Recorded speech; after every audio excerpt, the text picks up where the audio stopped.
You know, some of the most chilling stories out there, they weren't cooked up in Hollywood. They don't have ghosts or monsters. Nope, they start in places that are supposed to be completely normal. A dorm room, a weekend party, even just a walk in the park.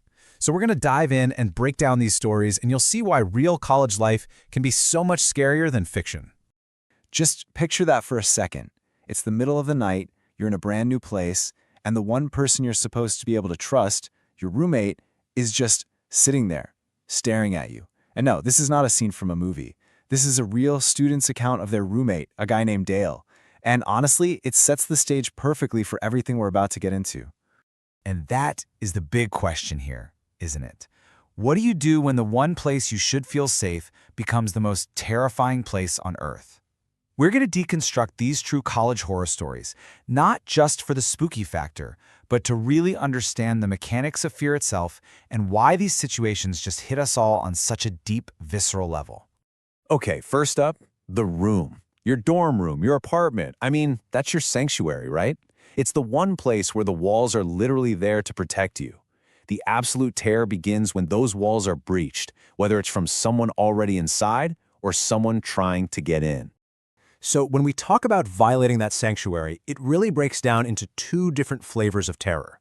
On one side, you have the known threat. This is your roommate Dale, a guy with a name, a face, whose behavior suddenly becomes so erratic and menacing. But then on the other side, you have the unknown threat. That's the anonymous, persistent tapping on your door that gets louder every single night. It's a presence you can't see or identify. Both are absolutely terrifying, but they mess with our sense of security in completely different ways. And you have to understand, these aren't just random pranks. Not at all. There's a clear pattern of intentional intimidation here. Think about it. Being watched while you sleep, like what happened with Dale. Finding out someone's been going through your laptop, your clothes. Hearing a noise that starts as a tiny tap and grows into this furious pounding. And man, that image of seeing a pair of heavy boots under a bathroom stall door and then realizing the stall is empty. Every single one of these is a calculated move designed to send one clear message. You are not safe. Okay, so let's dig into how these threats actually ramp up, because that's where it gets really scary. The story with Dale is a perfect, and I mean perfect, case study in how a situation can just spiral from kind of awkward and uncomfortable to genuinely dangerous, like terrifyingly fast. Just look at this timeline. It's shockingly quick. Day one is just a weird, socially awkward introduction, a dead fish handshake. By that very first night, he's watching his roommate sleep. A couple of days later, he's going through private emails and messing with his stuff. And then the grand finale, he's caught trying to pick the lock to get into his former roommate's new dorm room. This isn't just a quirky guy. This is an obsessive threat that is escalating by the day. So here's the key takeaway. The real horror here isn't a jump scare. It's not one single creepy moment. It's the systematic, methodical dismantling of a person's safety and privacy. Dale didn't just do one weird thing. He deliberately violated every single boundary there is, physical, personal, and digital. And that complete and total erosion of trust, that's where the real, lasting terror is. All right, so we've talked about the private room. Now let's shift gears and talk about social gatherings. A party, right? It's a place where we're supposed to let our guard down. We expect there to be a kind of safety in numbers. But as these stories are about to show us, that trust can be betrayed in the most horrific ways. This here lays out two sides of the same terrifying coin.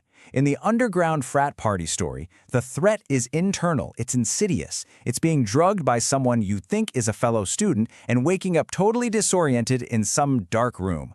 But in the Halloween home invasion, the threat is external, it's violent.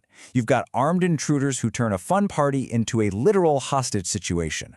One is a betrayal from inside the group, the other is a full-on attack from the outside. And there's actually a name for this kind of thing. Social horror. It's a type of fear that really feeds on the breakdown of the social rules we all live by. You go to a party assuming you're among friends, right? But the frat party story shows that trust can be a weapon used against you. You assume your house is a safe zone, but the home invasion proves just how quickly that sense of security can be completely shattered. And just think about the sheer severity of that home invasion. 4, not 1, not 2, 4 armed men in masks bursting into a house full of students who are just trying to have a good time. The odds were completely, terrifyingly overwhelming. That number right there, it represents the sudden, violent shift from a party to a life-or-death nightmare. Okay, so now we take the walls away completely. What happens when the horror follows you out into the open? We're talking about places with no locks, no doors, places where the fear comes from pure, raw exposure, and that primal terror of being hunted. This shows the chillingly logical progression of that attack out in the nature preserve. You see how it escalates, step by step. First, it's just unsettling sounds, crunching leaves somewhere in the distance. Then, you get that feeling of encirclement as the sounds start moving around you. Then it escalates to a direct attack. Someone throws a branch into their campfire. That triggers the chase, this desperate, panicked run for safety.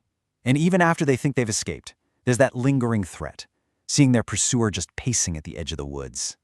This quote, man, this is the exact moment everything changes in that pig mask stalker story.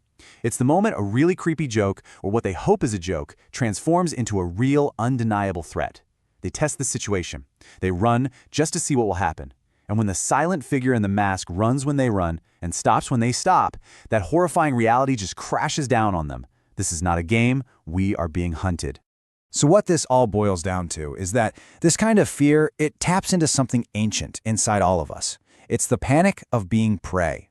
When you're out in the woods or walking down a dark street and you realize someone is following you, there are no doors to lock. There's nowhere to hide. Your only option is to run.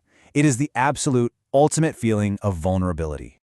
Now, we've broken down these terrifying events, but the story doesn't just end when the immediate danger is over, right? For the people who live through this, the real horror often starts after everything is supposedly safe. We're talking about the psychological trauma that can stick with you for a lifetime. Take a look at this. In so many of these stories, especially the Halloween home invasion, the physical harm was tragically real. But for those who survived, the psychological trauma, the paranoia, the depression, the guilt, that's a wound that goes so much deeper and lasts so much longer. Fear literally rewires your brain. And you can see here just what that looks like long term. We're talking paranoia, depression, substance abuse. The student who had to deal with Dale even says, the whole experience still pops up in my head. But the most absolutely devastating example is Nick, the guy who hosted the Halloween party.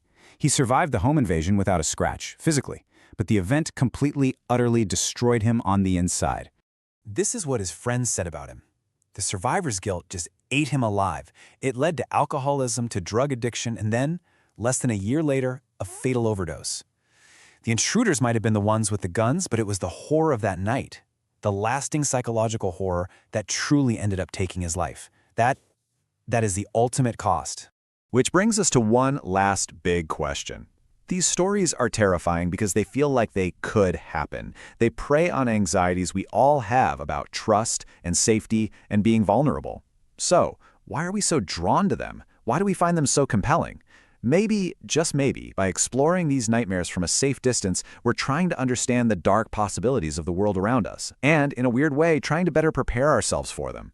What do you think?